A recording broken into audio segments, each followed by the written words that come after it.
Scotland කියන රටේ Edinburgh කියන නගරේ ඉන්නවා සිංගල් මම් කෙනෙක්. තාත්තෙක් නැතුව දුවෙක්ව හදාගන්න අම්මා කෙනෙක්. එයා ගොඩාක් ආර්ථික අපහසුතාවලට මුහුණ දෙනවා. කොච්චර ආර්ථික අපහසුතාවලට මුහුණ දෙනවද කියනවා නම් she become very depressed and try to commit suicide twice.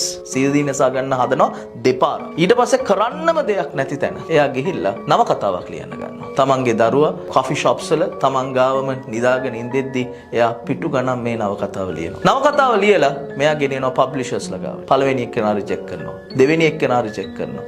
ඔය විදිහට 12 දෙනෙක් රිජෙක්ට් කරනවා. අන්තිමට මෙයා යනවා Bloomberg Publishing කියන තැනට. එතනදිත් රිජෙක්ට් වෙන්න ඔන්න මෙන්න කියලා තියෙද්දි එතන හිටපු CEO ගේ දුව පළවෙනි chapter එකට ආස වෙනවා. ඒකින්ද 1997 ජුනි මාසේ මෙන්න මේ පොත පළ වෙනවා. මේ අම්මගේ නම J.K. Rowling. පොතේ නම Harry Potter. මතක තියාගන්න. ඔයා අද යන්නේ ඊටාම අමාරු කාලයක වෙන්න පුළුවන්. රාත්‍රිය කොච්චර දිග වුණත් ඉර පායනවා සත්තයි. අල්ලගෙන ඉන්න ජීවිතේ දෙන්න